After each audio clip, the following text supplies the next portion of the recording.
We've all been there, going through a tough moment or feeling overwhelmed, only to hear someone tell us to suck it up. It might come from a place of good intention, but that phrase often feels dismissive. It invalidates the emotions we're experiencing, like there's no room for vulnerability. It's like we're being told that our feelings are wrong or that they don't deserve attention. And let me tell you, that can sting. Today we're diving into something many of us have heard before, being told to suck it up. Let's explore what that means, how it affects us, and most importantly, how we can respond to it, knowing that we have feelings, and that's okay.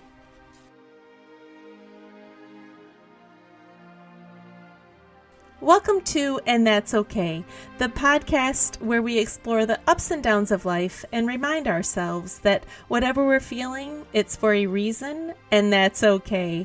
I'm Lisa Renee Scott, your host and passionate believer that every feeling matters and every step forward counts. Each week, we'll dive into real-life challenges, share relatable experiences, and offer actionable steps to help you navigate through it all. Before we jump in, I want to remind you that I am not a licensed doctor or therapist. I'm here to share experiences and insights that have worked for me and others like me.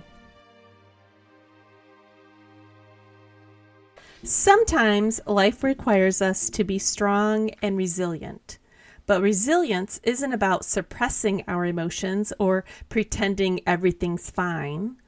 Real resistance means acknowledging what we're feeling, allowing ourselves to experience it, and then choosing how to move forward.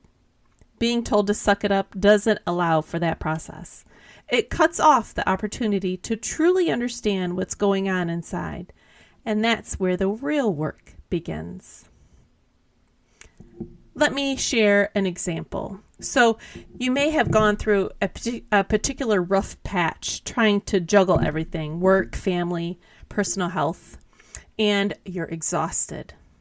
Then you remember maybe venting to a close friend, and their immediate response may have been, "Oh, you'll be fine. Everything's fine. Suck it up. Everyone goes through something." At that moment, I'm sure you may have felt invalidated. Not necessarily looking for a solution, just needing someone to understand that you were struggling. And in that instance, hearing those words may have pushed your feelings away. You may have buried them rather than dealing with them. Has that ever happened to you? If so, know that what you felt was real, and dismissing it only postpones the healing process that needs to take place. And that's okay. So what can we do when we're told to suck it up? First, we need to recognize that the person saying it might not realize how it affects us. They could be projecting their own discomfort with the emotions or simply trying to help in a way that they know how. But that doesn't mean we need to absorb that message.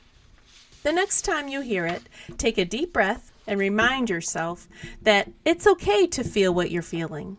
You don't need to rush past your emotions just because someone else thinks you should. By allowing yourself space to process those feelings, you're actually practicing real strength. And that's okay. Let's get into some specific actions you can take when you're told to suck it up. These steps are designed to help you not only process the experience, but also take real steps to protect your emotional well-being. I have 3 steps for us. 1, pause and validate. The next time someone tells you to suck it up, I want you to pause for 3 deep breaths. Literally take 3 deep, slow breaths. Breathe in through your nose for a count of 4, hold for 4, and then exhale slowly through your mouth for another 4 counts. While doing this, say to yourself, "I'm allowed to feel this way." This physical act of breathing does 2 things. It slows down your immediate response, giving you space to reflect, And it also helps you reset your nervous system so that you're not reacting in a triggered state. Imagine you're at work and your boss tells you to suck it up after you express feeling overwhelmed, or even a coworker. Your first instinct might be to lash out or shut down. Instead, take those 3 breaths. This gives you enough time to remind yourself that your feelings are valid.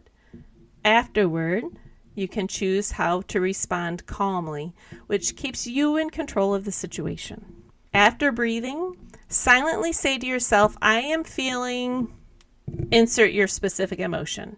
You know and need to start recognizing what you're feeling. So this is a great practice to start right now. Say, I am feeling, insert the emotion right now, and that's okay. My feelings matter. By naming your emotion out loud, whether it's frustration, sadness, or stress, it helps to identify and validate it. And this keeps you grounded in your experience rather than being swept up by someone else's narrative.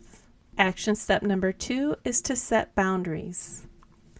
The next action is to assertively but kindly set a boundary when someone dismisses your emotions. This doesn't have to be confrontational. It can be a simple statement that redirects the conversation. Say something like, I appreciate your perspective, but right now I just need to talk it out. Or, I hear you, but I really need some space to feel this first. Here's an example. You're at a family gathering and a relative says, come on, just suck it up. We all have problems. Rather than accepting that dismissal, you can respond with something like, I know everyone's dealing with things, and I'm still allowed to feel this way. I'd appreciate it if you could just listen for a moment. This response sets a clear boundary without escalating the situation and helps others see that emotional support doesn't always mean fixing things. Start with low-stakes situations to practice the boundary setting, like a friend or a partner, spouse. You might say, I need a minute to process before we move on.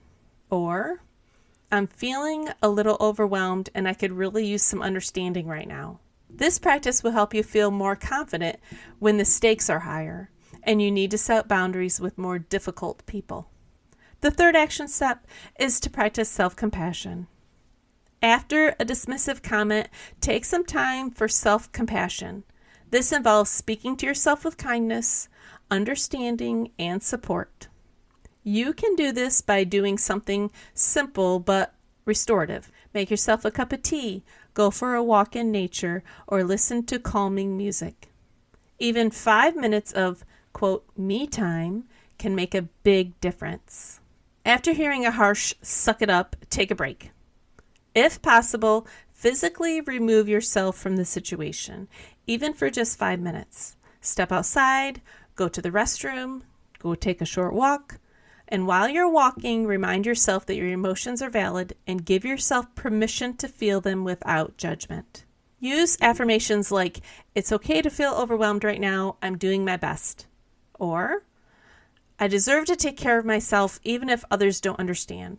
It's important to talk to yourself the way you would comfort a close friend. Self-compassion isn't about avoiding hard feelings. It's about allowing yourself to experience those feelings without adding extra layers of shame or guilt. I know that's a lot, so let's recap. 1, pause and validate. When someone tells you to suck it up, take 3 deep breaths, name your emotion, and remind yourself what you're feeling is valid. 2, set boundaries. Politely assert your need for emotional space by saying something like, I need to feel this first. Practicing this in low-stakes situations will help you get more comfortable with it over time. And 3, practice self-compassion. Give yourself a break to show yourself some kindness. Step away for a few moments, make a cup of tea or take a walk. Remember that self-care isn't selfish, it's essential. The next time someone tells you to suck it up, remember, you're allowed to feel what you feel. Taking the time to acknowledge your emotions, setting boundaries, and practicing self-compassion are powerful ways to honor your experience. These steps help you regain control, keep your emotional health intact, and move forward on your own terms. And remember, that's okay. Thanks for tuning in to this episode of And That's Okay. I hope you found our discussion insightful and that you're leaving with some practical steps to apply in your own life. Remember, no matter what you're feeling or going through, you have feelings, and that's okay. If you enjoyed today's episode, please subscribe, leave a review, and share it with someone who might benefit from this topic. Until next week, take care and keep moving forward, one feeling, one step at a time.